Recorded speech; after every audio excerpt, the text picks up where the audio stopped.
Syasat yap udah khot jong ke ying dorbar tau an jong kari Colombia. Balong rukum kandidat nak bentak election presiden nak bentak usnam Arhajar Arpendreu. Hakan ni jing jia ke bos ngosir kai laong ba Miguel Uribe Turbe. Balong udah khot jong ke ying dorbar tau an jong kari Colombia. Balah syak jit ru banlong kandidat nak bentak election presiden jong usnam Arhajar Arpendreu. Ulayap no menin kesengi kakar terik agos Arhajar Apusan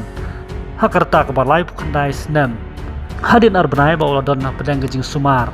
na kejing mensau ke bajur ke ba ulah syak kat ba udang penlong ya ka reli na kebentar kejing yalap election jong hapok bukata hakan nyu terik benai jun bentar senam Arhajar Apusan hakan kejing jial ong ba Uribe ulah syak na kebentar ke ba sedin kat ba udang keren hapok ka jingelang ngelap election ke jong hapo el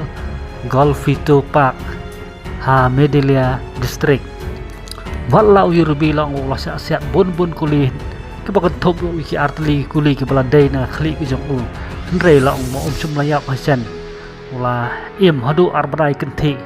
badan hapedeng ke jing sumar hapo ke hospital hakaba ke jing im ke jong bat ke jing kot jing kya jong kedon hapedeng ulain uba serkai